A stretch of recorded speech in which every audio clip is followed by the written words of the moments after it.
12 मार्च हिंदी का पूरा पेपर। नमस्कार प्यारे बच्चों, स्वागत आप सभी का आपके अपने YouTube चैनल में। अगर आप राजस्थान बोर्ड कक्षा 10th के स्टूडेंट हैं तो इस वीडियो को आपको कंप्लीट देखना है, क्योंकि आज के इस वीडियो के अंदर मैं आपको राजस्थान बोर्ड कक्षा 10th हिंदी का एक ऐसा पेपर बताने वाला हूं जो आपकी 12 मार्च को आने वाला है। यानी 12 मार्च को जो आपकी हिंदी का पेपर होगा, पूरा पेपर इस वीडियो के अंदर मैं आपको बताने वाला हूं। तो वीडियो को कहीं पर भी आपको स्किप नहीं करना है, वीडियो को आपको कंप्लीट देखना है। और अगर आपने एग्जाम से पहले इस वीडियो को आपने कंप्लीट देख लिया और ये जितने भी क्वेश्चंस मैं इस पेपर के अंदर आपको बताऊंगा, अगर आपने सारे ये क्वेश्चंस आपने अच्छे से तैयार कर लिए तो हिंदी के पेपर में 12 मार्च को आप पूरे 80 में से 80 मार्क्स हैं वो फोड़कर आओगे। तो वीडियो को आपको पूरा देखना है, वीडियो को कहीं पर भी आपको स्किप नहीं करना है। तो जैसा कि प्यारे बच्चों आप देख सकते हैं, यहाँ पर सबसे पहले आपको नामांक का ऑप्शन दिया गया है, रोल नंबर का ऑप्शन दिया गया है। तो सबसे पहले आपको पेपर में यहाँ पर जो बॉक्स दिया गया है इसमें आपको रोल नंबर फिल करने हैं। और माध्यमिक परीक्षा 2024 आप देख सकते हैं, हिंदी का ये पेपर है जो आपके 12 मार्च को होने वाला है। तो वीडियो को पूरा देखना है, इस वीडियो के अंदर कंप्लीट पेपर मैं आपको बताने वाला हूं। और समय आप देख सकते हैं, इस पेपर को हल करने में आपको 3 घंटे 15 मिनट का आपको समय मिलेगा। और पेपर में परीक्षार्थियों के लिए जो सामान्य निर्देश हैं, सामान्य निर्देश भी दिए गए हैं कि परीक्षार्थी सर्वप्रथम अपने प्रश्न पत्र पर नामांक अनिवार्यतः लिखें और सभी प्रश्न हल करने अनिवार्य हैं और प्रत्येक प्रश्न का उत्तर दी गई उत्तर पुस्तिका में लिखें। तो सभी दिए गए हैं और जिन प्रश्नों में आंतरिक खंड है उन सभी के उत्तर एक साथ में आपको लिखने हैं। पहले प्यारे बच्चों आप देख सकते हैं, सबसे पहले प्यारे बच्चों आपको पेपर में खंड ए दिया गया है, सेक्शन ए आपको दिया गया है, जिसमें प्रश्न संख्या 1 है। आपके प्रश्न फर्स्ट आपको दिया गया है कि निम्नलिखित वस्तुनिष्ठ प्रश्नों के उत्तर अपनी उत्तर पुस्तिका में लिखिए। यानी सभी प्रश्न आपके वस्तुनिष्ठ दिए गए हैं सेक्शन ए में। तो यहां पर क्वेश्चन नंबर फर्स्ट है आपके कि ढक्कन शब्द में प्रयुक्त प्रत्यय है, यानी ढक्कन शब्द है उसमें आपको प्रयुक्त प्रत्यय बताना है। तो इसमें 4 ऑप्शन आपको दिए गए हैं। ए ऑप्शन में आपको दिया गया है कन, और बे ऑप्शन में आपको दिया गया है कान, और से ऑप्शन में आपको दिया गया है अन, और द ऑप्शन में दिया गया है आपको इन। तो इन 4 ऑप्शन में से कौन सा ऑप्शन आपका करेक्ट होगा वो आपको बताना है। उसके बाद में सेकंड क्वेश्चन दिया गया है मेरे बच्चों, आप सेकंड क्वेश्चन देख सकते हैं कि यद्यपि शब्द का संधि विच्छेद है, यानी यद्यपि शब्द है उसका आपको संधि विच्छेद बताना है। तो ए ऑप्शन के अंदर आपको दिया गया है यदि प्लस अपि, और बे ऑप्शन में आपको दिया गया है यदा प्लस अपि, और से ऑप्शन में आपको दिया गया है यदि प्लस अपि, और द ऑप्शन में आपको दिया गया है यद प्लस अपि। तो इन 4 ऑप्शन में से कौन सा ऑप्शन आपका करेक्ट होगा वो आपको बताना है। उसके बाद में प्रश्न संख्या 3 है आपके कि श्री कृष्ण ने किसके द्वारा गोपियों को योग संदेश भेजा। यानी श्री कृष्ण ने किसके द्वारा गोपियां हैं उनको योग संदेश भेजा। तो ए ऑप्शन के अंदर दे रखा है आपको विदुर, और बे ऑप्शन में आपके दे रखा है बलराम, और से ऑप्शन में है आपके उद्धव के, और द ऑप्शन में है आपके गुप्तचर के। तो इन 4 ऑप्शन में से कौन सा ऑप्शन आपका करेक्ट होगा वो आपको बताना है। उसके बाद में प्रश्न संख्या 4 है आपके कि भृंगुसूत से क्या तात्पर्य है। यानी भृंगुसूत जो वर्ड आपको दिया गया है, शब्द दिया गया है, इसका आपको अर्थ बताना है। तो ये किसके लिए बताया गया है। तो ए ऑप्शन में है आपके परशुराम, और बे ऑप्शन में है आपके विश्वामित्र, और से ऑप्शन में आपके लक्ष्मण, और द ऑप्शन में राम। यानी ये 4 ऑप्शन दिए गए हैं, कौन सा ऑप्शन आपका करेक्ट होगा वो आपको बताना है। उसके बाद में प्रश्न संख्या 5 है आपके कि आत्मकथ्य जो रचना है उसके लेखक कौन है। तो आत्मकथ्य रचना के लेखक का नाम आपको बताना है। तो ए ऑप्शन में आपको दिया गया है जयशंकर प्रसाद, और बे ऑप्शन में दिया गया है आपको तुलसीदास, और से ऑप्शन में आपको दिया गया है सूरदास, और द ऑप्शन में दिया गया है आपको देव। तो ये 4 ऑप्शन दिए गए हैं, कौन सा ऑप्शन आपका करेक्ट होगा वो आपको बताना है। अगर किसी भी प्रश्न में आपको कोई डाउट है तो वो आप हमें कमेंट के माध्यम से पूछ सकते हैं, वो आप कमेंट कर सकते हैं। उसके बाद में देखिए प्यारे बच्चों प्रश्न संख्या 6 आपको दिया गया है। तो प्रश्न संख्या 6 आप देख सकते हैं कि फसल कविता में फसल कविता की रचना है वो किस भाषा में की गई है। तो फसल कविता की जो रचना है वो किस भाषा में की गई है? तो ए ऑप्शन में आपको दिया गया है अवधी, और बी ऑप्शन में दिया गया है आपको ब्रज, और सी ऑप्शन में आपको दिया गया है मैथिली, और द ऑप्शन में दिया गया है आपको खड़ी बोली। तो इनमें 4 ऑप्शन आपको दिए गए हैं प्यारे बच्चों। इन 4 ऑप्शन में से कौन सा ऑप्शन आपका करेक्ट होगा वो आपको बताना है। उसके बाद में प्रश्न संख्या 7 है आपके कि नेताजी की मूर्ति पर चश्मा लगाने का कार्य वो कौन करता है? तो नेताजी की मूर्ति पर चश्मा लगाने का कार्य है, काम है, वो कौन करता है? तो ए ऑप्शन में आपको दिया गया है हालदार साहब, और बी ऑप्शन में आपको दिया गया है पान वाला, और सी ऑप्शन में आपको दिया गया है अध्यापक, और द ऑप्शन में दिया गया है आपको कैप्टन। तो ये 4 ऑप्शन दिए गए हैं, कौन सा ऑप्शन आपका करेक्ट होगा वो आपको बताना है।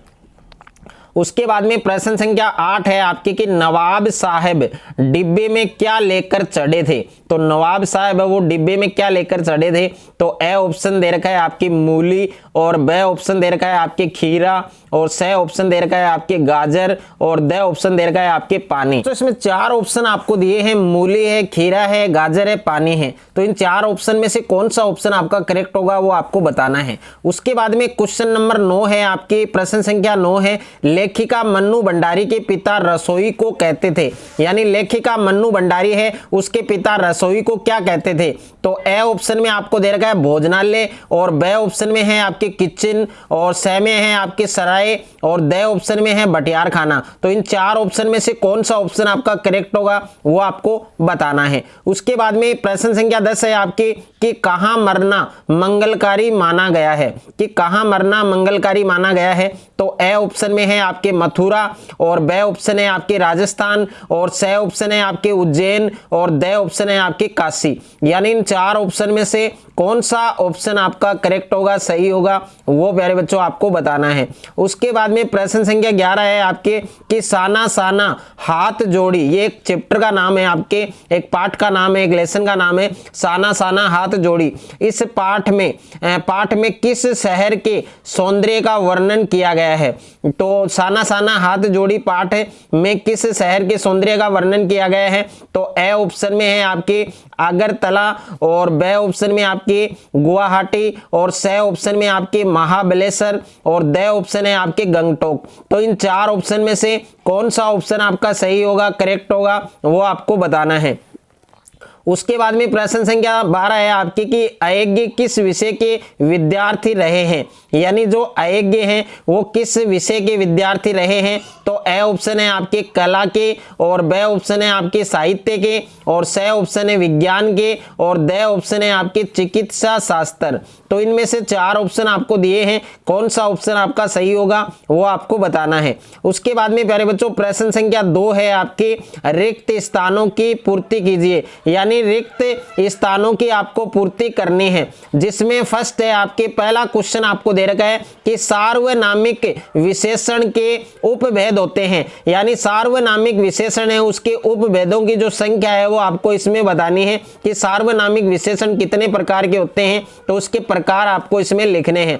उसके बाद में प्रश्न संख्या 2 है आपके कि क्रिया का मूल रूप कहलाता है। तो प्यारे बच्चों क्रिया का मूल रूप आपके क्या कहलाता है? धातु कहलाता है। तो इसमें आपको धातु लिखना है। और उसके बाद में प्रश्न संख्या 3 है आपके कि जो प्रत्यय क्रिया या धातु शब्दों के अंत में प्रयुक्त होते हैं उन्हें कौन सा प्रत्यय कहते हैं? यानी जो प्रत्यय क्रिया या धातु शब्दों के अंत में प्रयुक्त होते हैं उन्हें हम कौन सा प्रत्यय कहते हैं? तो वो इस रिक्त स्थान में प्यारे बच्चों आपको फिल करना है। उसके बाद में प्यारे बच्चों नेक्स्ट है आपके प्रश्न संख्या 4 आप देख सकते हैं कि किस समास में द्वितीय पद है वो दूसरा पद है वो प्रधान होता है, तो उस समास का नाम आपको लिखना है। उसके बाद में प्यारे बच्चों प्रश्न संख्या 5 है आपको रिक्त स्थान दिया गया है वाच्य में केवल आकर्मक क्रियाओं का ही प्रयोग होता है। तो किस प्रकार के जो वाच्य हैं उनमें केवल आकर्मक क्रियाओं का प्रयोग होता है, तो उस वाच्य का नाम प्यारे बच्चों आपको इसमें रिक्त स्थान में फिल करना है। और उसके बाद में प्रश्न संख्या 6 है आपके कि जिन शब्दों में लिंग वचन कारक, काल आदि के कारण परिवर्तन आ जाता है, बदलाव आ जाता है, वे क्या कहलाते हैं? यानी जिन शब्दों में लिंग, वचन, कारक, काल आदि के कारण बदलाव आ जाता है, परिवर्तन आ जाता है, उन्हें हम क्या कहते हैं? तो इस रिक्त स्थान में प्यारे बच्चों आपको फिल करना है। उसके बाद में प्रश्न संख्या 3 है आपके कि निम्नलिखित अपठित गद्यांश को पढ़कर, यानी ये आपको अपठित गद्यांश दिया गया है, तो इस अपठित गद्यांश को ध्यान पूर्वक पढ़कर दिए गए प्रश्नों के उत्तर अपनी उत्तर पुस्तिका में लिखिए। तो सबसे पहले प्यारे बच्चों गद्यांश का जो प्रश्न है वो आपको कैसे हल करना है? पहले जो गद्यांश आपको दिया गया है, इस गद्यांश को आपको अच्छे से पढ़ना है, और इस गद्यांश को पढ़ने के बाद इसमें जितने भी प्रश्न आपको पूछे गए हैं उन सभी प्रश्नों के सही उत्तर आपको लिखने हैं। तो ज्ञान राशि के संचयन कोश को ही नाम क्या है? साहित्य है, और सब तरह के भावों को प्रकट करने की योग्यता रखने वाली निर्दोष होने पर भी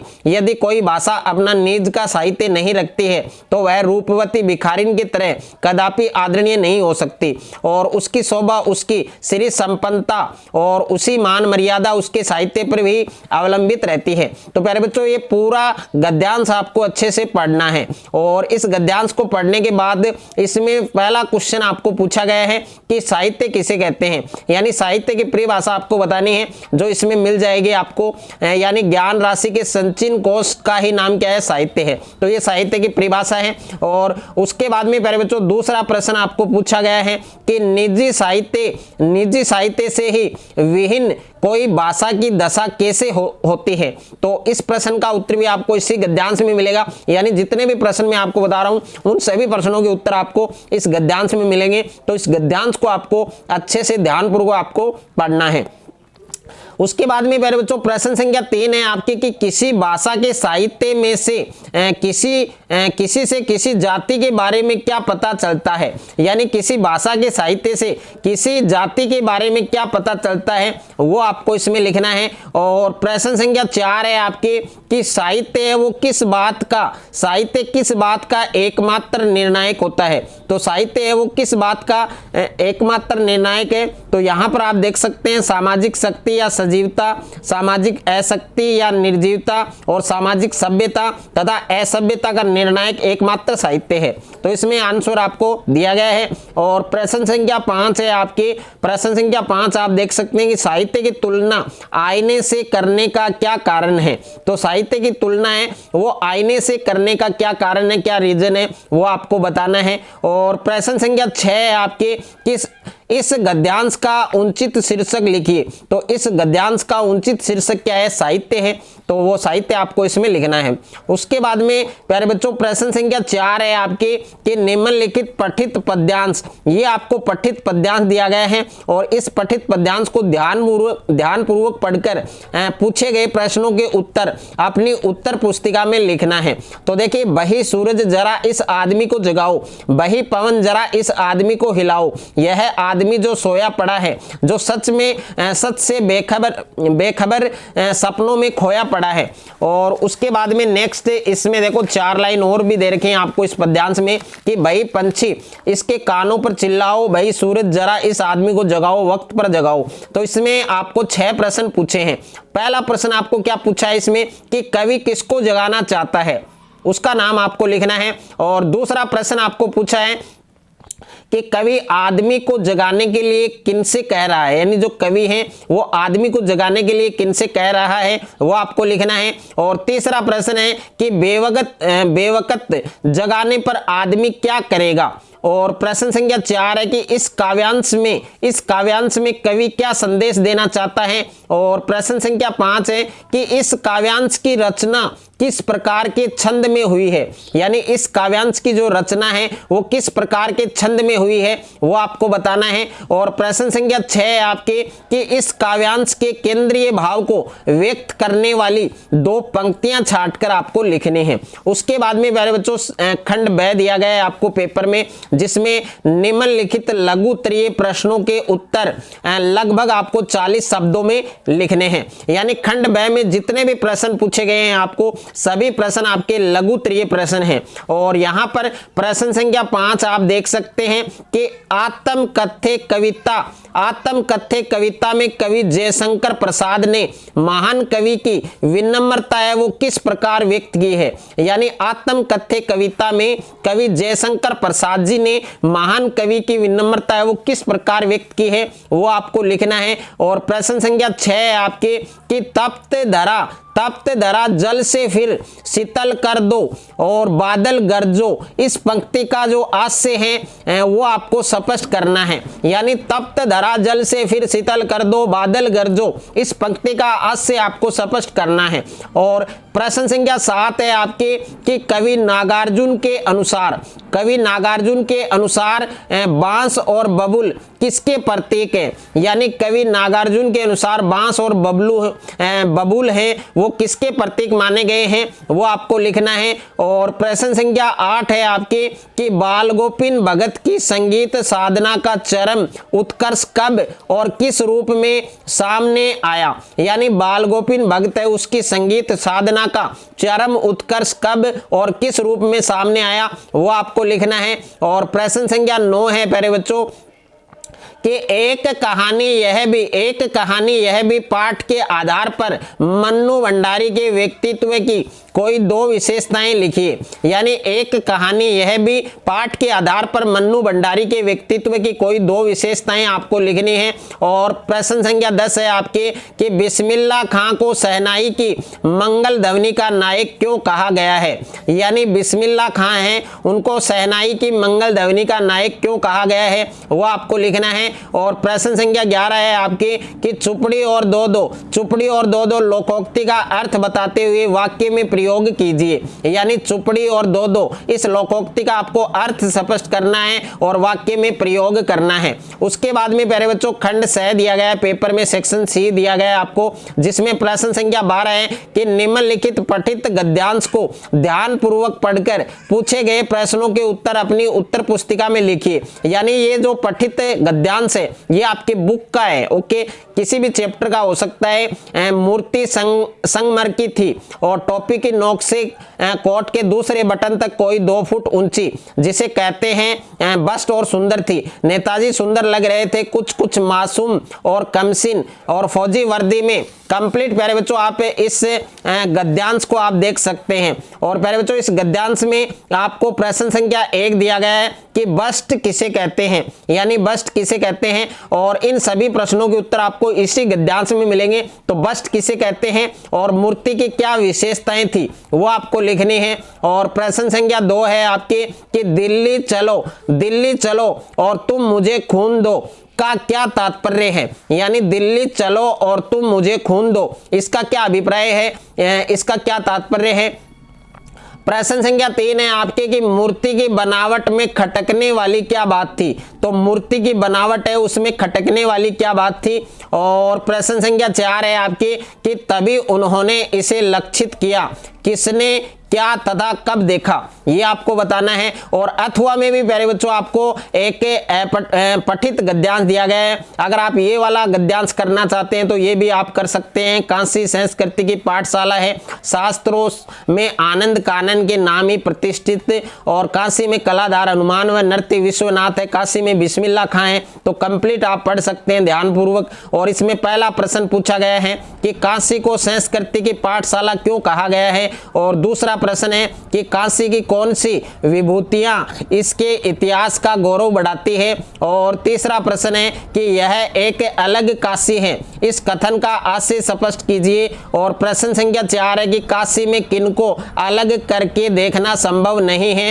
वो आपको बताना है। उसके बाद में प्यारे बच्चों प्रश्न संख्या 13 है आपके कि निम्नलिखित पठित गद्यांश को ध्यान पूर्वक पढ़कर पूछे गए प्रश्नों के उत्तर अपनी उत्तर पुस्तिका में लिखिए। तो ये पठित पद्यांश दिया गया आपको कि मिला कहाँ वह सुख जिसमें सौपन देखकर जाग गया, आलिंगन में आते आते मुस्कुरा कर जो भाग गया, जिसके अरुण कपोलों की मतवाली सुंदर छाया में अनुरागिनी उत्साह लेती थी, निज सुहाग मधुमाया में उसकी समर्थी पाथे बनी है, थके पथिक की पंथा की। तो ये कंप्लीट पद्यांश प्यारे बच्चों ध्यान पूर्वक आपको अच्छे से पढ़ना है। अगर आपने इस पद्यांश को अच्छे से पढ़ लिया तो प्रत्येक प्रश्न का आंसर आप दे सकते हैं। तो यहाँ पर देख सकते हैं आप, पहला प्रश्न आपको क्या पूछा गया है कि कवि को कौन सा सुख नहीं मिल सका, यानी जो कवि हैं उनको कौन सा सुख नहीं मिल सका वो आपको बताना है।